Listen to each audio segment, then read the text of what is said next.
ছোটখাটো দূরত্ব ভুলে সব রাজনৈতিক দলকে ভোটে অংশ নিয়ে নির্বাচন অর্থবহ করার আহ্বান বিএনপির মহাসচিব মির্জা ফখরুল ইসলাম আলমগীরের।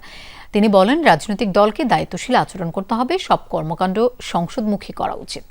দুপুরে পানি ভবনে পানি উন্নয়ন বোর্ডের জাতীয়তাবাদী শ্রমিক কর্মচারী ইউনিয়নের সাধারণ সভা ও সম্মেলনে তিনি কথা বলেন। মির্জা ফখরুল বলেন, সংসদ ভবনের সামনের সংঘর্ষ অপ্রত্যাশিত, সব রাজনৈতিক দলের দায়িত্বশীল আচরণ করা উচিত।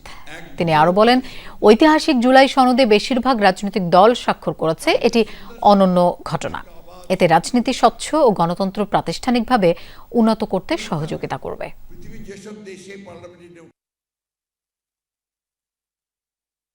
রাজনৈতিক দলগুলোকে আহ্বান জানাবো যে আসুন আমরা সবাই যেভাবে ছোটোখাটো আমাদের ভিন্নতা এই দূরত্ব আছে সেকে দূর করে যেভাবে আমরা আপনার সনদ স্বাক্ষর করতে পেরেছি, আসুন আগামী নির্বাচন আমরা সেইভাবে আমাদের দূরত্বকে দূর করে আমরা আমাদের নির্বাচনটাকে একটা সত্যিকার অর্থেই একটা অর্থপূর্ণ নির্বাচনে পরিণত করি।